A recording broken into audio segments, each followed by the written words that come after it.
ce soir à la rencontre. Pour le club Soroptimiste de Cognac, on peut dire qu'il y a eu un avant et un après 2013. Avant 2013, il y avait la mise en place d'actions ponctuelles à l'occasion du mois de novembre pour le mois d'action contre les violences faites aux femmes, notamment en lien avec l'association d'aide aux victimes, où on finançait pour les permanences de Cognac du matériel. Ça pouvait être une imprimante, ça pouvait être un photocopieur. Et 2013 fut une année pivot. Ce fut l'année du 15e anniversaire du club Soroptimiste de Cognac, où là, nous avons voulu mettre en place un projet un peu particulier, d'une importance exceptionnelle, et il y avait consensus et unanimité dans le club. Et je pense que ces qualités d'unanimité et cette volonté de mobiliser toute notre énergie qui a permis que ce projet, qui à l'époque était un peu pionnier, puisse aboutir dans un délai qui a été extrêmement rapide. Alors, il faut dans ce projet être pragmatique. Nous avons commencé à prendre des contacts, tout d'abord avec le président de la communauté de communes, pour lui faire part de notre intention et pour lui demander s'il ne pouvait pas nous organiser des visites sur Angoulême, où il y avait déjà un accueil et des logements d'hébergement d'urgence.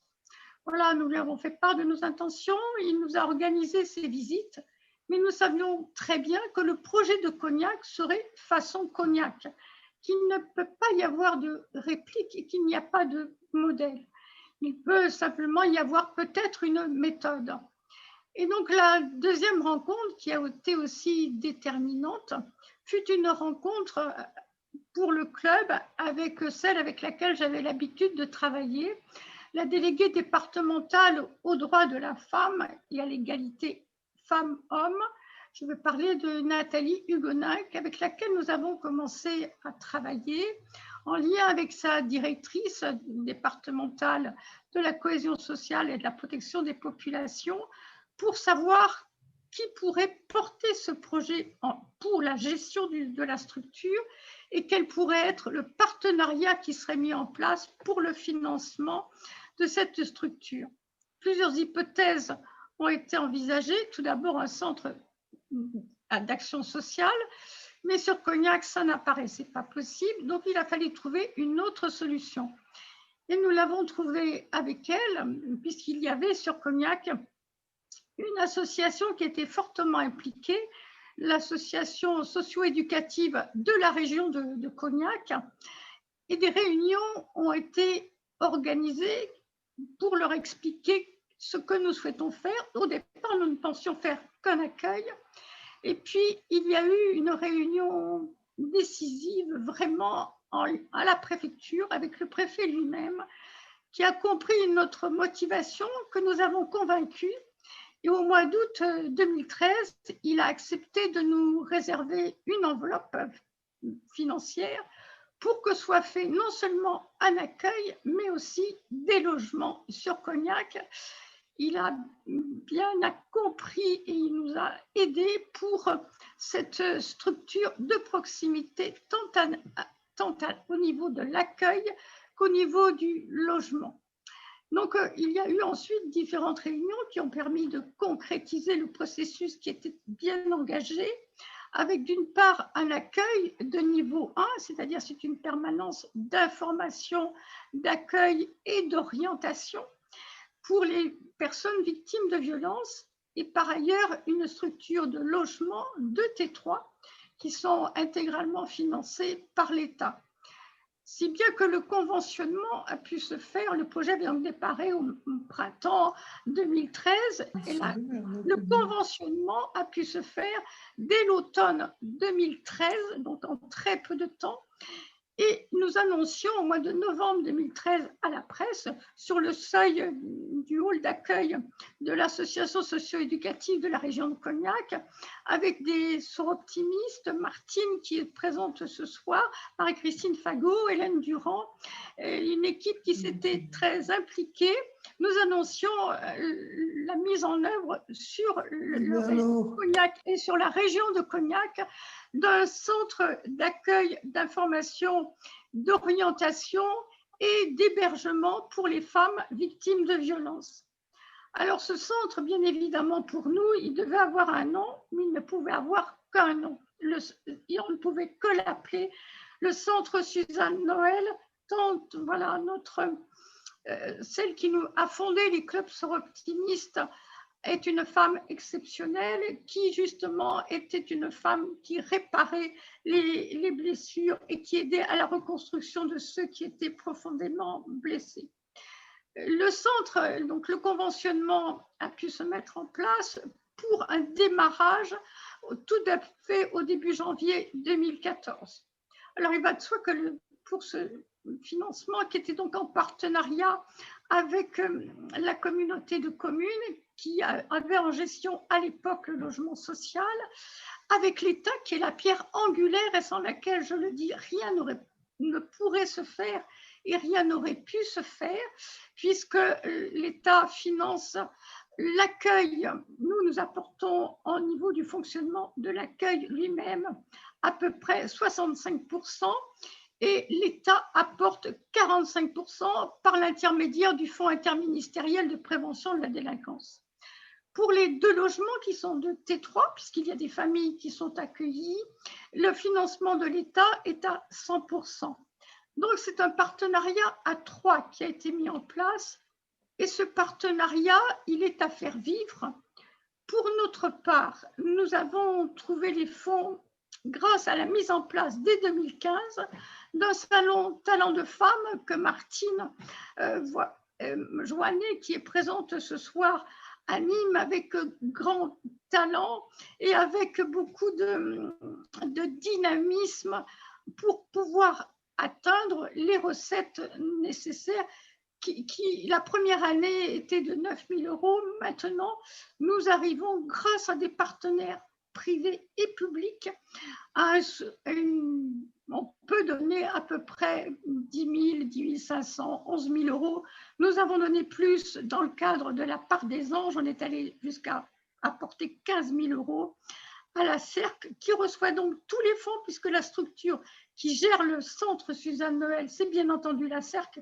Nous n'avons pas compétence pour gérer une telle structure. Il faut être habilité par l'État et être reconnu par l'État pour le faire. Donc c'est un partenariat à 3 au départ. Il se trouve que la maison cette structure d'accueil et d'hébergement pour les femmes victimes de violences, c'est une action qui n'a pas de durée limitée pour nous, c'est une action pérenne, et il y a une pierre qui se pose un peu chaque année, puisqu'en 2000, il y a 3 ans, il a fallu revoir le partenariat à la suite de la transformation de la communauté de communes en communauté d'agglo.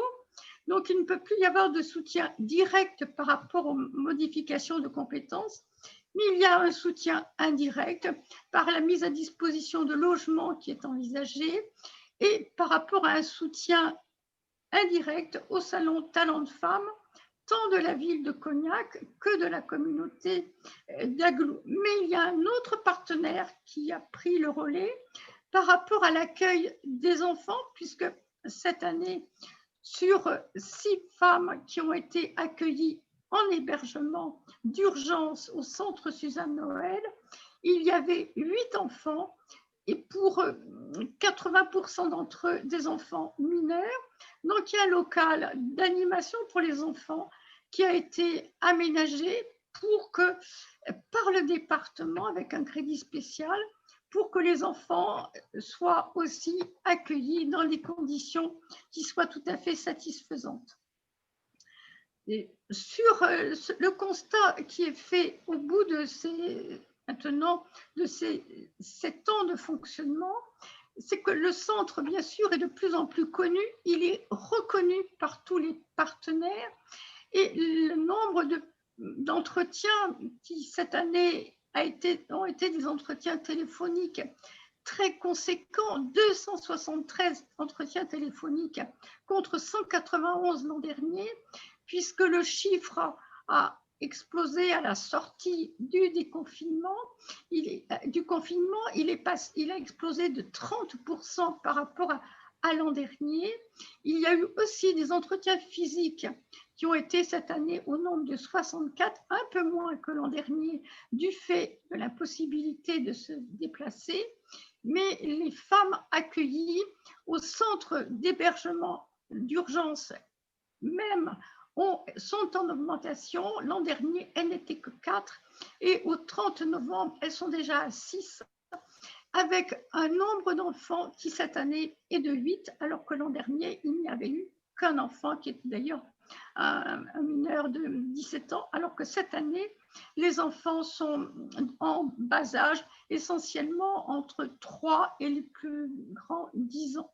Donc, les personnes qui sont accueillies à l'accueil, dans ce qu'on appelle le point information, accueil, orientation, sont pour l'essentiel de la région de Cognac même, 67%, ou de la communauté d'Aglo, 20%, mais celles qui sont hébergées au centre Suzanne Noël, donc dans les logements, dans les T3, où là, l'accès se fait par un dispositif d'urgence, qui est un dispositif départemental. La tendance est inverse.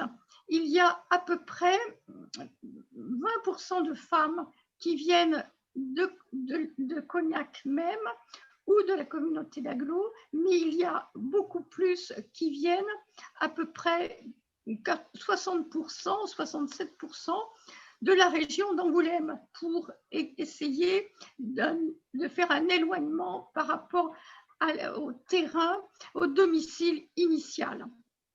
Donc ce centre a bien sûr des besoins qui sont plus conséquents à sa création, ce qui suppose pour les soroptimistes une mobilisation supplémentaire, en sachant que cette année, malheureusement, le salon Talent de Femmes, qui assure les bénéfices pour notre part du financement de l'accueil du centre Suzanne Noël, a dû être annulé. Mais c'est là que le partenariat est un grand soutien, puisque la plupart de nos sponsors publics ou privés ont accepté malgré tout de nous apporter la participation comme ils le font, comme ils ont l'habitude de le faire les années précédentes. Nous avons aussi mis sur Hello Asso un appel à dons pour ce qu'on appelle le logement de l'espoir. Et ça, donc, ce logement de l'espoir, vous pouvez aller sur Hello Asso, et pour celles qui le souhaitent à titre individuel, Solidarité Interclub, vous pouvez aussi apporter un soutien que vous trouverez sur le site Hello Asso. Mais comme je le disais, la Maison des Femmes, elle se construit tous les jours et chaque année un peu plus. C'est un peu un triptyque, puisque on sait aussi que parmi les femmes qui sont accueillies, il y a 50% de femmes qui n'ont pas de formation. Donc, en octobre dernier, nous avons mis en place, grâce à Martine Joannet, en partenariat avec une grande maison de Cognac, un chantier d'insertion qui permette aux femmes qui le souhaitent de suivre une formation de proximité, une formation taille de vigne qui est assurée sur le secteur de Cognac et qui peut assurer un débouché économique essentiel, rapide, dans l'urgence de celles qui vont se retrouver ensuite dans un logement qui va être autonome. Et le troisième volet de notre action, c'est aussi une action pilote qui a été menée pour les femmes en milieu rural, des femmes qui ont du mal à rejoindre en urgence les hôpitaux. Donc, il y a une convention qui a été passée avec France Victimes et la gendarmerie de Charente, mais en expérimental avec la gendarmerie de Cognac et une compagnie de taxi pour que les femmes qui sont en milieu rural et qui ont du mal à se déplacer puissent rejoindre de jour comme de nuit un service d'urgence, que ce soit le service d'urgence de l'hôpital de Cognac ou de Châteauneuf ou d'Angoulême, lorsqu'il y a des violences qui interviennent, soit à leur domicile, malheureusement la nuit, ou dans la journée, lorsqu'elles n'ont pas les moyens de se déplacer, qu'elles n'ont pas la mobilité pour le faire. Donc, c'est une action qui se complète d'année en année. Nous savons que pour nous, c'est un engagement qui n'est pas un engagement, comme je le dis, d'un jour. Ce n'est pas un engagement à durée limitée. C'est un engagement pérenne que nous avons pris d'assurer la part de notre participation à l'accueil, en sachant, comme je le dis, que rien ne peut se faire sans l'État, puisque c'est l'État qui assure la totalité du financement des logements par le conventionnement et 45% du financement de l'accueil. Donc, c'était primordial de convaincre l'État, et nous avons une autre bonne fée qui a été donc notre chargée de mission départementale aux droits de la femme et à l'égalité femmes-hommes, Nathalie Hugonac. Voilà un peu les projets, le triptyque d'action qui est celui de Cognac, avec un centre qui suscite toujours autant de notre part une mobilisation et que nous sommes heureuses de voir reconnue par tous les grands partenaires publics, et avec un soutien aussi de nombre de sponsors privés. Merci beaucoup, Pierrette, pour ce très bel exemple. Et voyez, j'ai beau être de Saintes, j'ai découvert des choses. Parce que c'est vrai que votre projet a évolué depuis le début. Hein. Nous espérons vous accueillir. Si c'est possible, si le contexte sanitaire le permet, il y aura peut-être une inauguration du nouveau local, notamment de celui pour les enfants, le 10 mars, qui est la période en tout cas à laquelle nous remettons le chèque de notre participation pour le fonctionnement. Donc, ce sera l'occasion de voir les locaux et de voir les 2 éducatrices qui participent à 60% à l'accueil et à l'hébergement d'urgence. Voilà. Et vous acceptez éventuellement l'aide d'autres clubs. Je sais par exemple que le club de La Rochelle vous aide sur cette action. Tout à fait. Voilà, par rapport, cette année, nous n'avons pas encore pu mener l'action cinéma. Nous espérons peut-être le faire si le contexte le permet au mois de mars. Donc là aussi, le versement se fait au profit et reversé au fonctionnement du centre de l'accueil, du centre Suzanne Noël. Donc, merci beaucoup Pierrette et puis à bientôt j'espère à Cognac. Espérons vous accueillir. Voilà. Maintenant, nous allons nous déplacer à Menton avec Patricia Martelly. Patricia est sœur optimiste au club de Menton depuis 20 ans. Professionnellement, elle est médecin généraliste et actuellement adjointe au maire en charge des affaires sociales et à ce titre vice-présidente du CCAS, le Conseil communal d'action sociale. Et ce qui la motive dans la vie, c'est d'aider les autres depuis toujours, c'est le don d'elle-même. Patricia Martelly, à vous. Merci Bernadette. Donc, je vais partager mon PowerPoint. Vous me dites si c'est OK, si c'est bon? Parfait. Oui, oui. Donc, bonjour à toutes. Pour cette dernière série de conférences, donc, on nous a demandé donc, à Menton de parler de nos projets. Je vais en effet, comme l'a dit Bernadette, profiter du fait que j'ai plusieurs casquettes pour, premièrement, faire un constat et, deuxièmement, vous faire part des projets que l'on a sur notre ville. Tout d'abord, vous dire qu'il y a quelques années, avec le club de Nice, rebonjour Cathy, avec Paul Guardabassi, nous avions organisé une journée sur les violences faites aux femmes et on m'avait demandé de rapporter mon expérience de médecin généraliste concernant ces violences. À cette occasion, j'avais fait un sondage auprès de mes confrères médecins.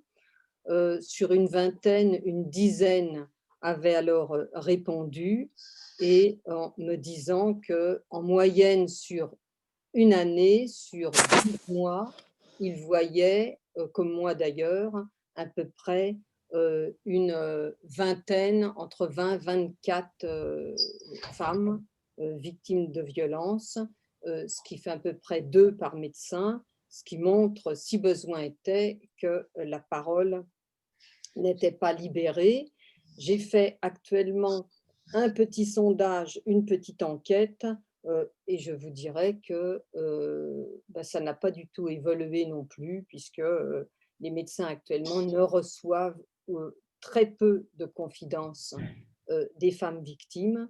J'ai demandé également à une pédiatre qui voit beaucoup de femmes, beaucoup d'enfants, et celle-ci, ma fille entre guillemets, m'a dit qu'elle ne voyait qu'il n'y avait aucune doléance, aucune demande de parole.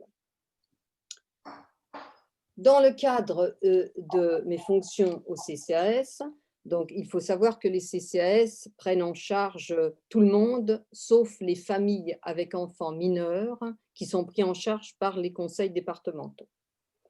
Nous avons fait un autre constat, c'est que les assistantes sociales du CCS ne voient pas, ne reçoivent pas non plus, n'ont pas l'occasion, il n'y a pas de demande, les femmes victimes de violences.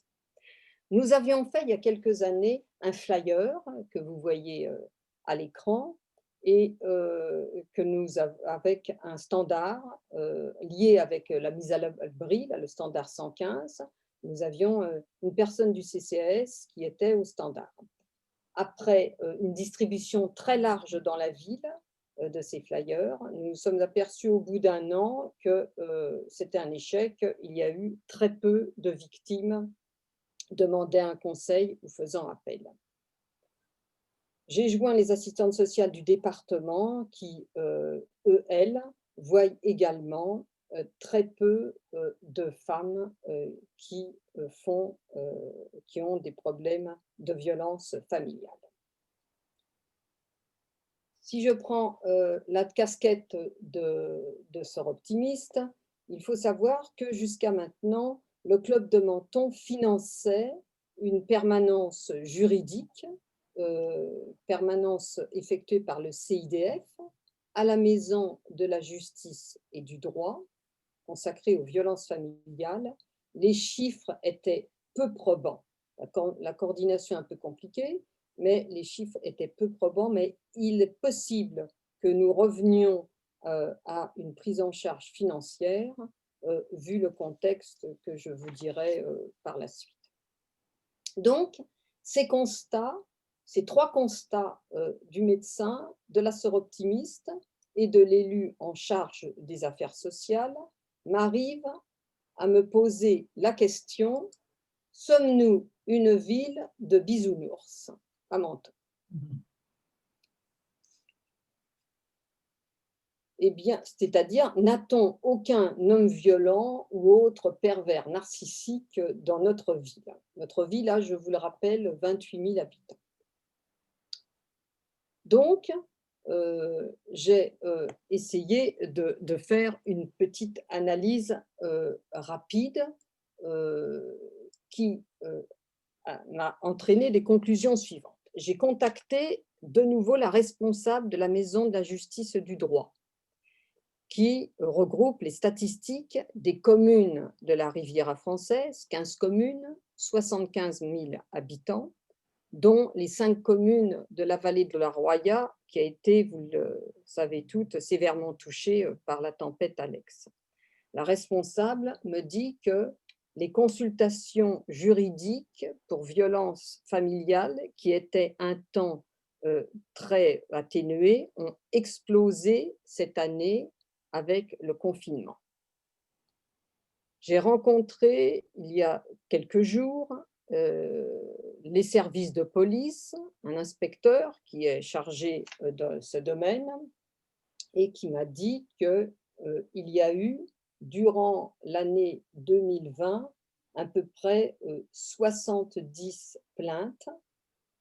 L'année dernière, il y en avait 82, 70 plaintes, mais que les chiffres sont extrêmement minorés par rapport à ce qui peut exister au niveau violence.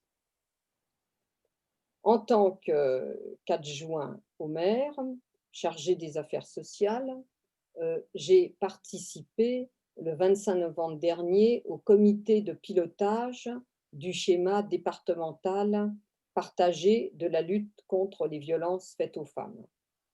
270 partenaires allant de la sénatrice Borgio, du président du tribunal de Nice, du vice-procureur de Grasse, de la sous-préfète, de la déléguée départementale des droits de la femme, Natacha Himmelfarm, dont on a parlé lors d'une conférence, des ordres des avocats, de l'administration pénitentiaire, des forces de l'ordre, de l'ARS, des hôpitaux, des collectivités territoriales de toutes les villes du 06 et de dizaines d'associations d'aide aux victimes. Pour vous dire que ce schéma, regroupant 270 partenaires, a une grande importance et je pense que, honnêtement, c'est là que les choses vont pouvoir avancer. La réunion a confirmé que le confinement a mis les femmes dans des situations de stress et vulnérabilité, nous le savons tous, et que le cocon familial est devenu évidemment une prison. 20% de violences familiales en plus dans notre département de 06, Alpes-Maritimes. Des groupes de travail ont été formés avec tous ces partenaires et nous, à Menton, nous nous sommes inscrits dans le groupe Logement et mise à l'abri. J'en arrive donc au projet que nous avons. Et je voudrais dire que l'intervention précédente est très intéressante parce que je pense que nous demanderons sûrement à Pierrette des conseils à Cognac pour l'organisation, parce qu'en fait, c'est un peu ce que nous voudrions faire. Nous allons faire donc premièrement une campagne de communication, donc si on veut que les femmes victimes de violences se manifestent et parlent.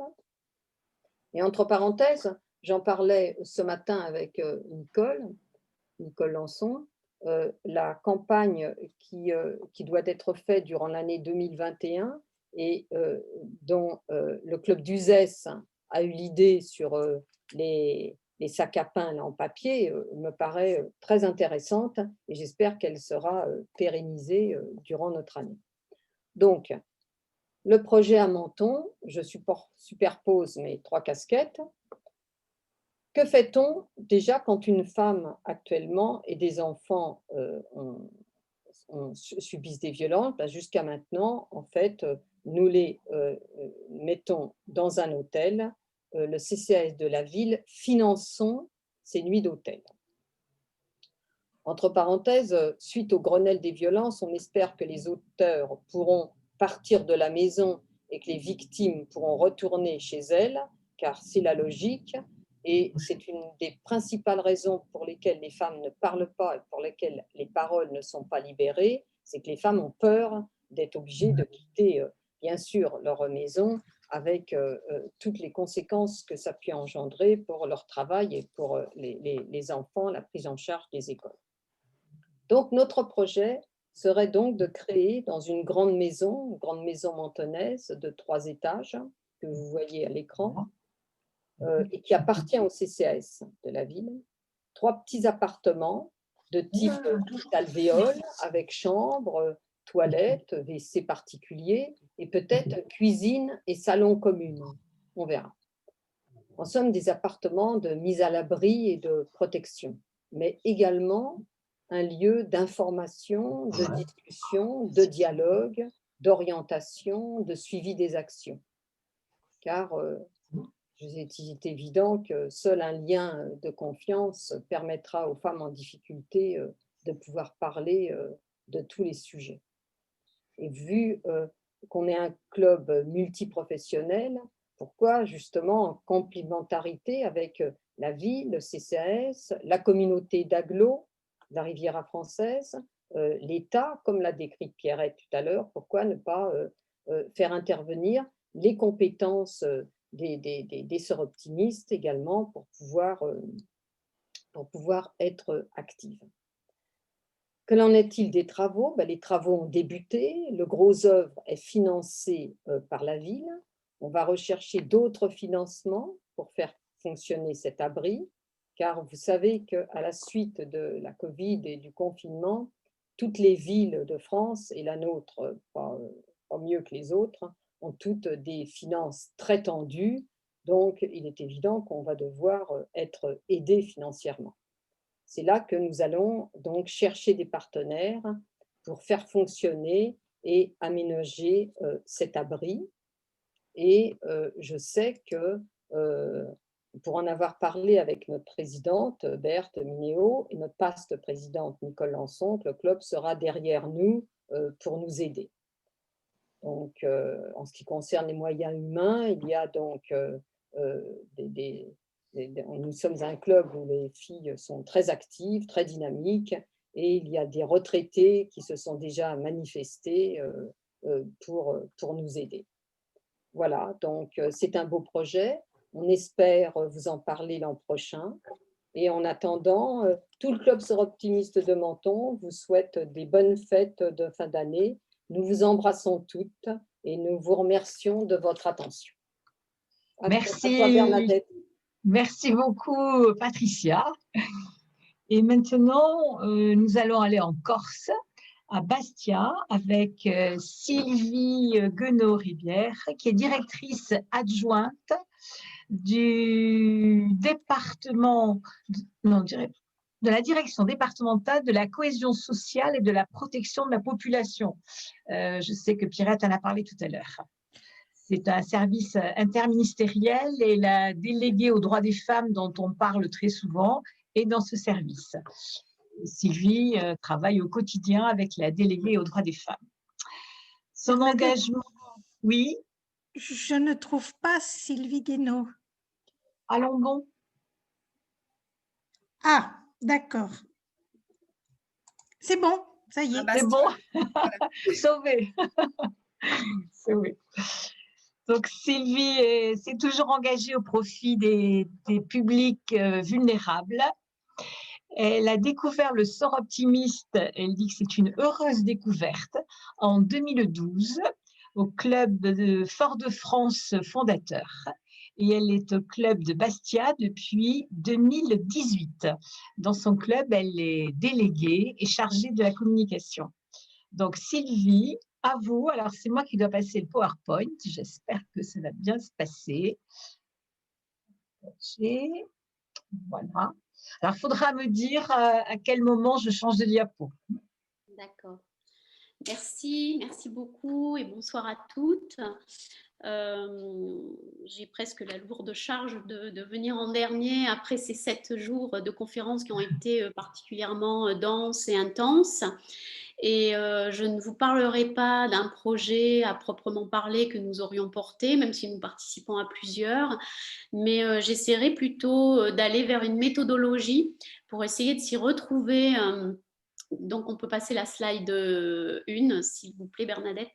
J'essaierai plutôt de vous aider à s'y retrouver dans ce foisonnement d'acteurs qui interviennent dans ce champ de la lutte contre les violences. Alors, vous dites les violences faites aux femmes, mais moi, à dessein, je parle aussi plutôt de violences sexistes et sexuelles, et puis je reviendrai dessus tout à l'heure. Pourquoi? Parce qu'en fait, les violences, notamment intrafamiliales, et pas que, elle touche à la fois quelques hommes quand même, il faut le savoir. Donc ça permet un vocable qui est beaucoup plus large. Et puis aussi, nous en Corse, on souhaite, alors quand je dis nous, là c'est l'État, parce que j'ai la double casquette, c'est aussi y inclure la lutte contre la prostitution, on en a aussi parlé cette semaine. Donc, et dans mon propos liminaire, en fait, la méthodologie que je voudrais essayer d'aborder, c'est aussi, parce que notre intervention dans un champ aussi sensible, les violences, pour résumer, donc faites aux femmes, c'est un sujet quand même sensible, où il y a beaucoup d'acteurs, où quand même quelquefois on entend quelques récriminations, l'État ne ferait pas assez ou les femmes ne sont pas assez prises en charge. C'est un sujet complexe. C'est un sujet complexe parce qu'elles ne parlent pas toujours, effectivement, et libérer la parole, ce n'est pas la chose la plus évidente.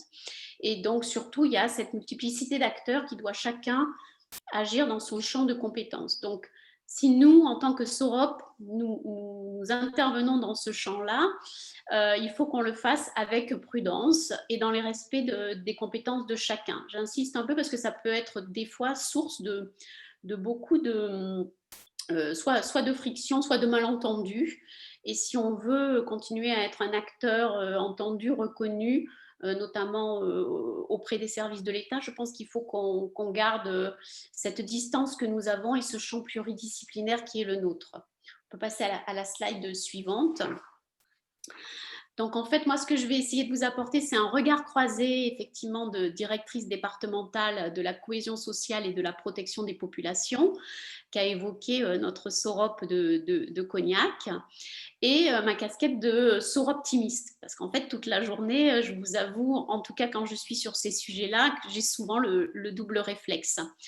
Et je voudrais vous donner quelques petites clés pour que vous puissiez toutes être actives dans ce domaine de la prévention des violences.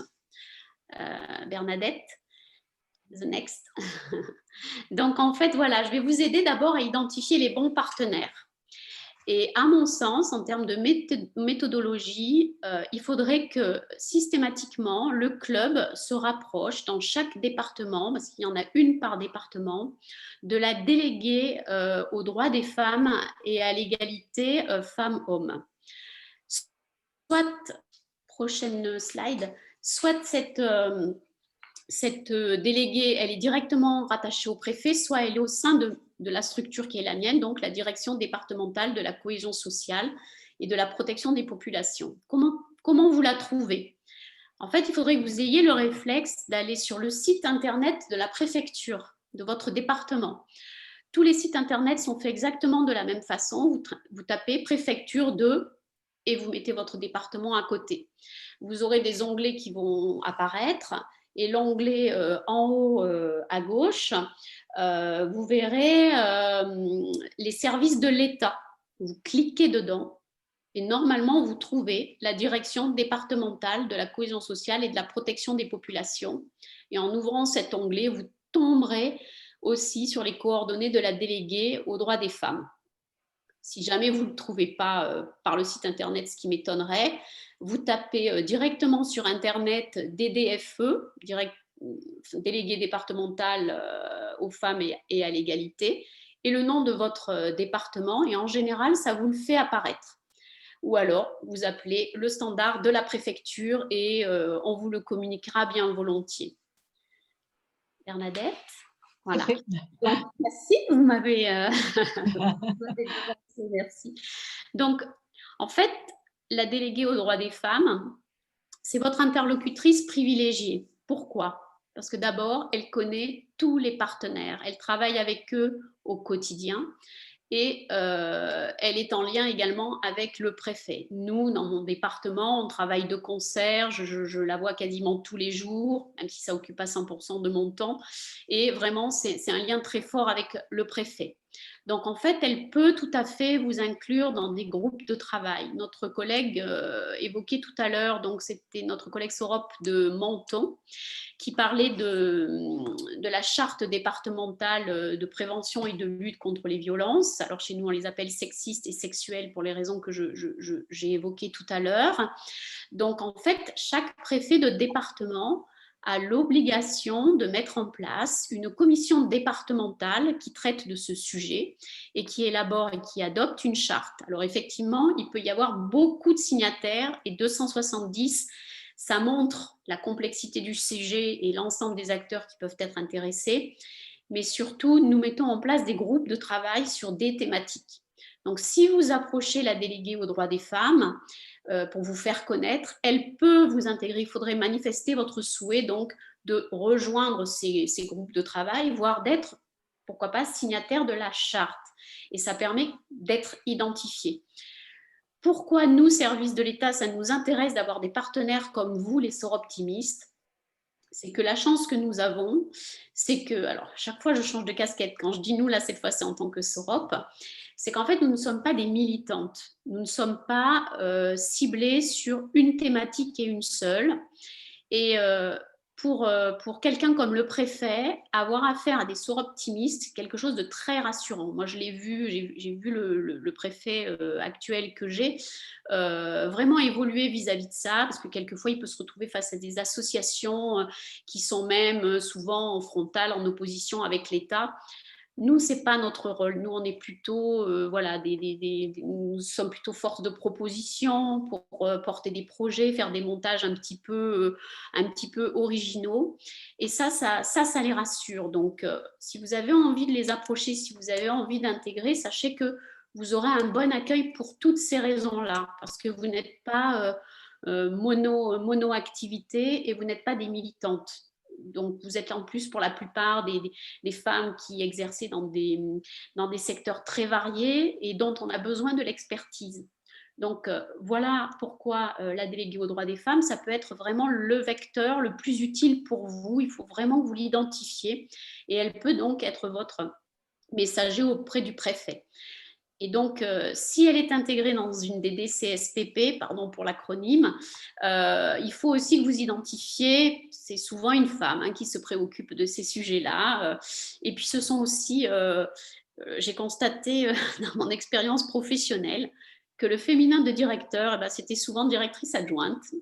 Et ce n'est pas directrice tout court. Et donc, souvent, ce sont des directrices adjointes qui sont sur ces thématiques. Donc, si elle est impliquée, il faut aussi que vous la connaissiez parce que vraiment, vous pouvez monter du partenariat efficace ensemble. Ça, c'est votre premier interlocuteur à identifier. Après, il y a 2 autres partenaires qui sont très précieux et on les a évoqués à plusieurs reprises tout au long de la semaine. Ce sont les professionnels de l'aide aux victimes de violences. Voilà.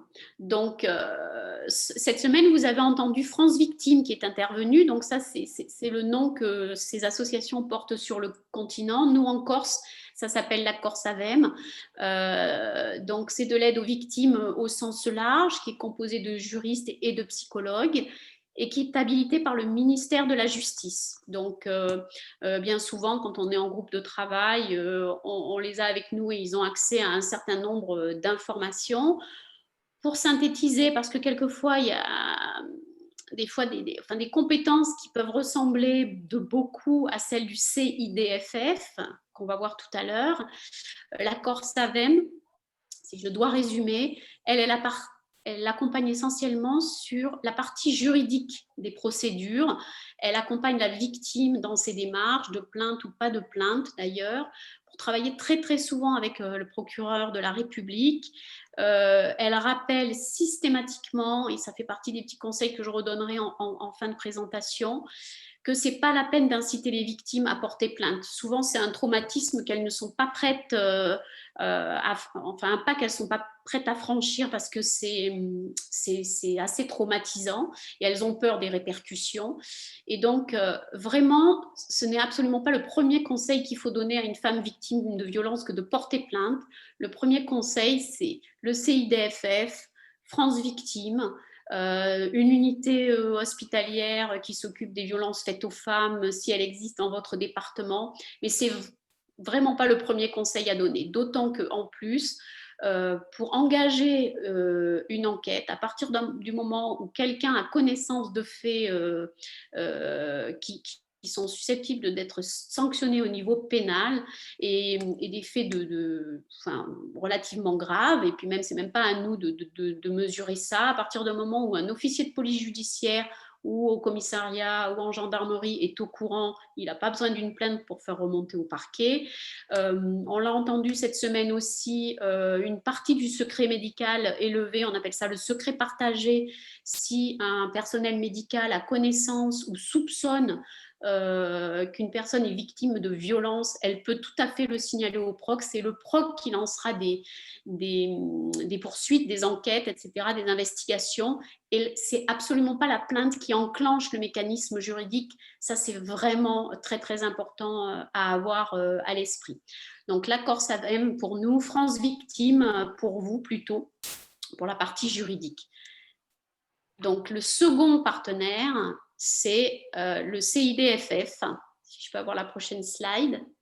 Le Centre d'information donc des droits des femmes et des familles, qui est composé aussi de juristes et de psychologues, mais qui est là et plus peut-être dans un accompagnement sur le projet de vie, à la fois un accompagnement sur l'appréhension des violences, amener à la libération de la parole, trouver des solutions de relogement, alors faire le lien avec l'accord SAVEM ou France Victime pour trouver un avocat pour engager des procédures dans l'ordonnance de restriction et de protection.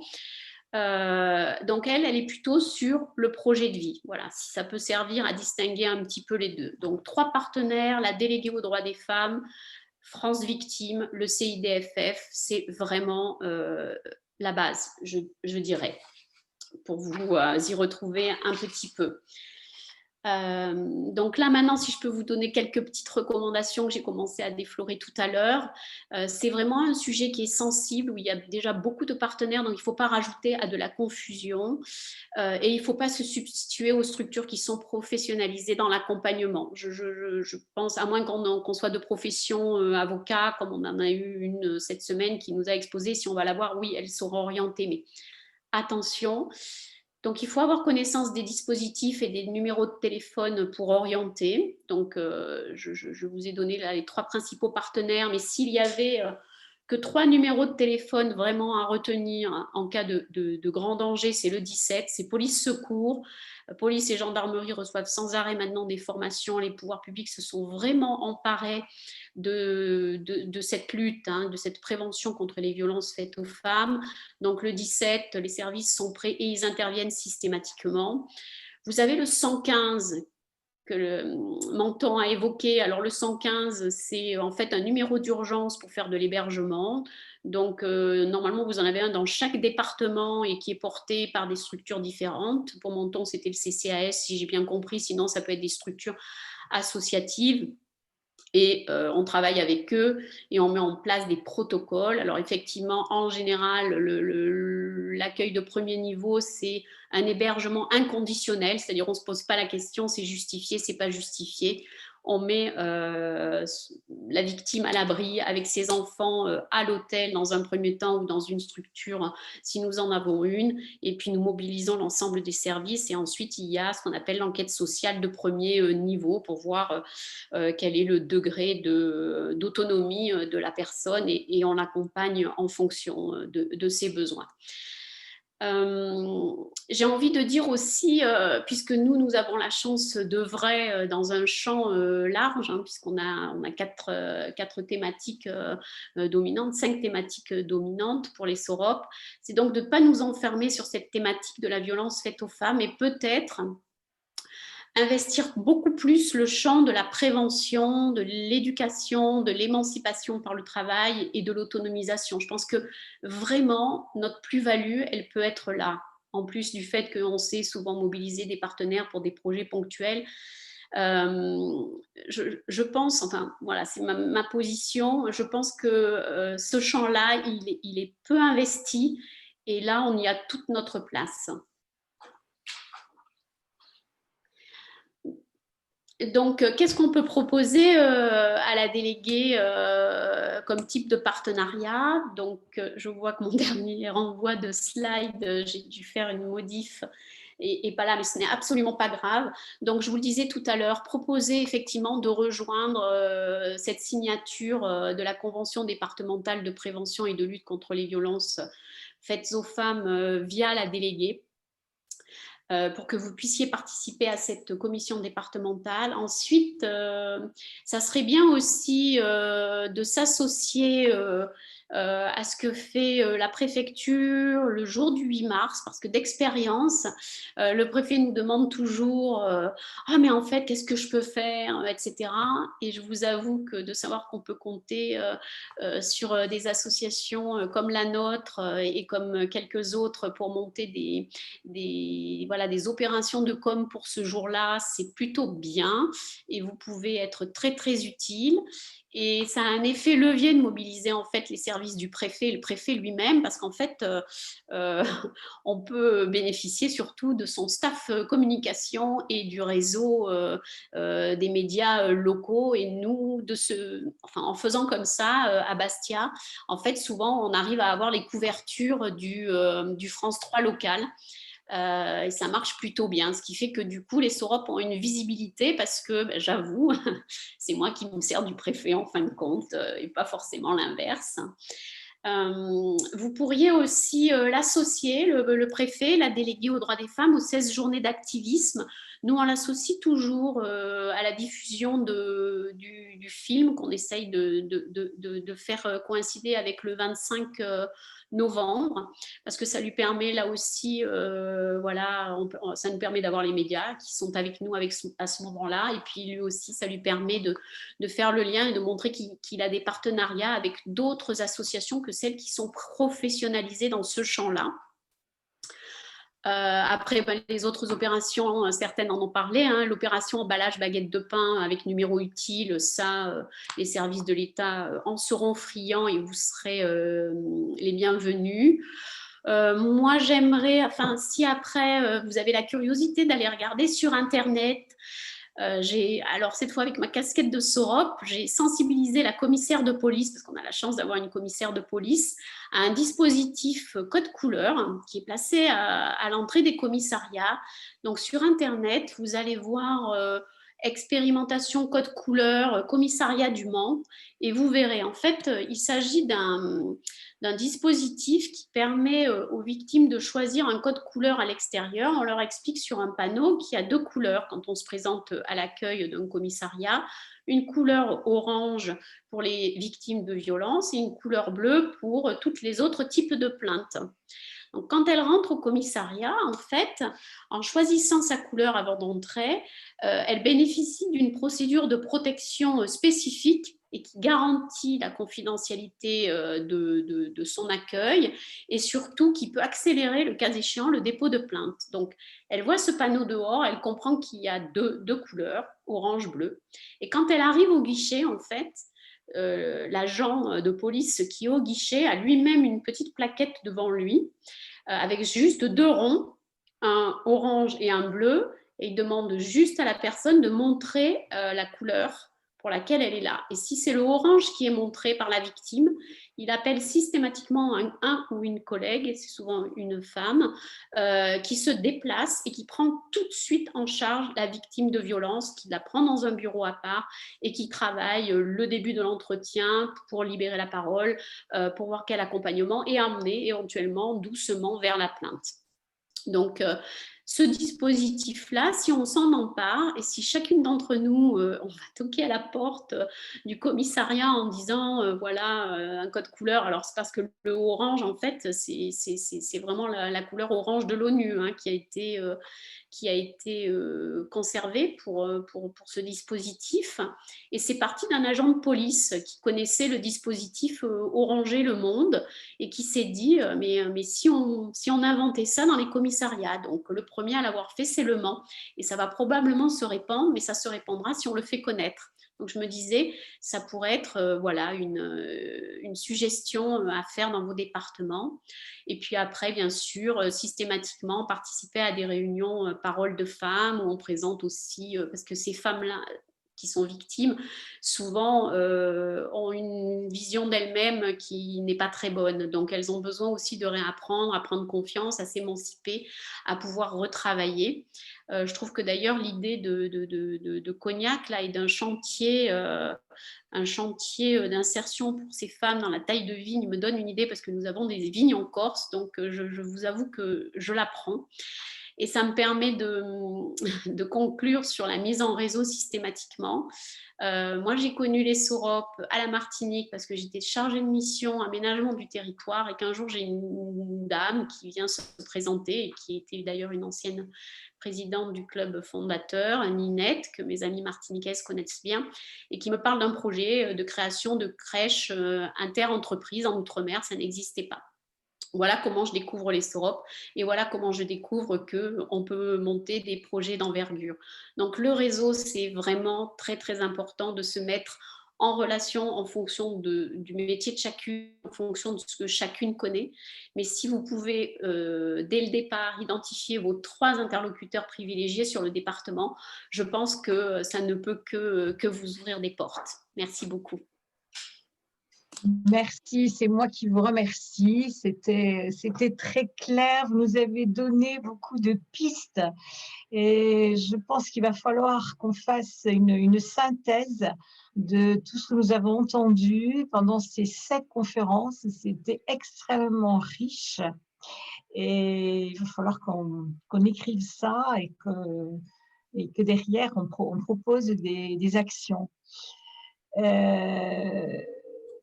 Certaines de nos intervenantes des conférences précédentes sont là.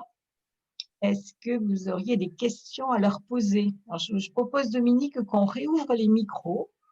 C'est la dernière fois que nous nous retrouvons. Je vous donne la parole et ensuite, je ferai une conclusion assez courte. Hein, voilà. Est-ce que vous avez des questions que vous auriez voulu poser, que vous n'avez pas pu poser? Nos intervenants, nous avons Geneviève Villéger, la psychiatre, qui était la semaine dernière. Il y a Marie-Christine Foudral. Il y a également Florence Girard. Ils ne sont pas réouverts encore. Oui. Allez-y. Ah, Françoise, tu es là. Françoise, oui. Florence. Oui.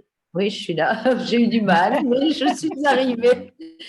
Bernadette, tu avais, lors de la dernière conférence, suggéré donc que des questions soient posées, enfin celles qui souhaitaient éventuellement poser d'autres questions. À mon avis, n'ont pas pu répondre au cours des conférences à ces questions. Or, il y avait quelques questions à Geneviève Villéger, donc à notre psychiatre, à la psychiatre, que je lui ai transmises, donc je pense que Geneviève pourrait déjà répondre aux questions. Alors, voilà. Dominique, est-ce que tu peux ouvrir le micro de Geneviève, s'il te plaît?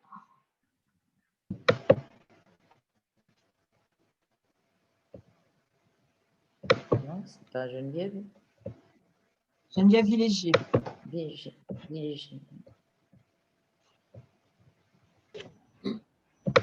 Le chat derrière.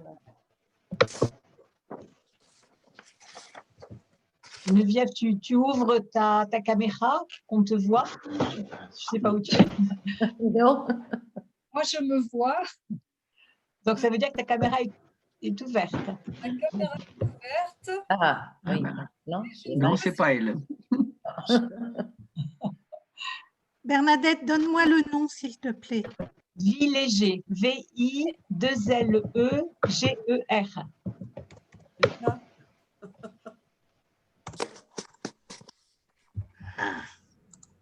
Elle ne va pas me trouver. Elle ne va pas me trouver. Ah oui, ça y est. Ah, voilà. Geneviève V. Voilà.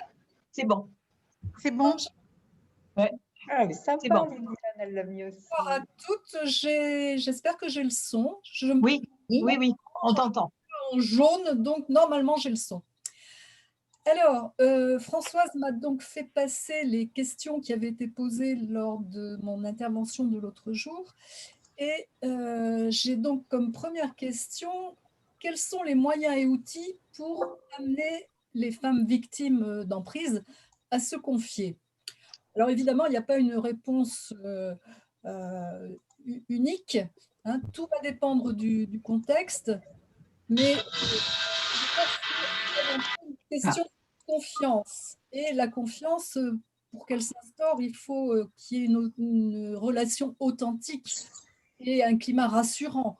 Et ça va se construire petit à petit en dialoguant. Par exemple, dans un cadre professionnel, le médecin, à Menton, que finalement, il y avait très peu de femmes qui se confient à leur médecin. Il faut peut-être initier la confidence en disant à l'intéressé qu'il y a des signes qui lorsqu'on sent qu'il peut y avoir un souci, poser directement les questions sur le fonctionnement familial une fois qu'on a instauré justement ce climat de confiance. Dans le cadre amical ou familial, il faut éviter d'être... On peut peut-être amener la conversation sur le thème de l'emprise en demandant à la victime supposée, à la personne d'être victime de ces problèmes, lui demander si elle pense de cette situation, si elle croit que ça existe. On peut lui parler d'un livre, d'un article intéressant. On peut parler de... il y a des téléfilms. Il y a un téléfilm il y a quelques années, je crois que c'était en 2016, qui s'appelait L'emprise. Donc, je crois qu'à notre époque, on peut amener la conversation là-dessus. C'est comme ça que petit va se permettre d'en parler un peu et de se sentir intéressé. Une autre question, c'était comment les membres de la famille, des amis qui percevraient les mêmes comment peuvent-ils intervenir? C'est de la même façon en amenant la victime à se confier, appuyer sur le soutien des proches pour qu'elle prenne, elle, sa décision. On ne va pas lui fournir une solution clé en main. Ça n'existe pas. Il y a autant de réactions possibles que de situations. On ne peut pas se permettre d'être manichéen, on ne peut pas se permettre d'être simpliste. La situation d'emprise, c'est quelque chose de condamnable, mais malgré tout, les gens qui participent à cette situation sont des êtres humains. Il faut essayer de dédramatiser avant tout, essayer de trouver un arrangement pacifique, essayer de soigner parce que ça peut être dans un contexte pathologique, essayer de désintoxiquer quand il s'agit d'alcoolisme, quand il s'agit de drogue. Donc, il y a des solutions peut-être aussi pour l'auteur, pas que pour la victime. Si on catalogue tout de suite l'auteur comme étant le méchant de l'histoire, on va l'enfermer dans ce rôle-là. Ça peut être finalement un pouce au crime que de le déterminer tout de suite comme étant celui qui faut passer. Le terme passionnel, une excuse maintenant devant les tribunaux, mais malgré tout, la passion, ça existe. La passion au sens psychiatrique, c'est-à-dire c'est une folie, la passion. C'est une addiction. On va envahir l'esprit de la personne passionnée ou passionnelle. Hein, pense à Carmen et à Don José. Hein, il l'a d'une certaine façon, c'est-à-dire que est complètement chassé par cette un état régressif. S'il vous plaît, Geneviève, il y a beaucoup de bruit. S'il vous plaît, est-ce que vous pourriez fermer vos micros si vous n'intervenez pas? Parce qu'on entend beaucoup de bruit de fond. Et Geneviève, est-ce que tu peux parler un peu plus fort, peut-être te rapprocher du micro? Merci, Rance. Alors, je ne sais pas à partir d'où on ne m'a plus entendu. Je parlais du terme passionnel, hein, qui n'est plus une excuse, correspond quand même à un phénomène psychologique. Hein. On peut parler de folie addictive, puisque une personne qui est passionnée va avoir l'esprit envahi par sa passion, et la raison prend un coup dans cette situation.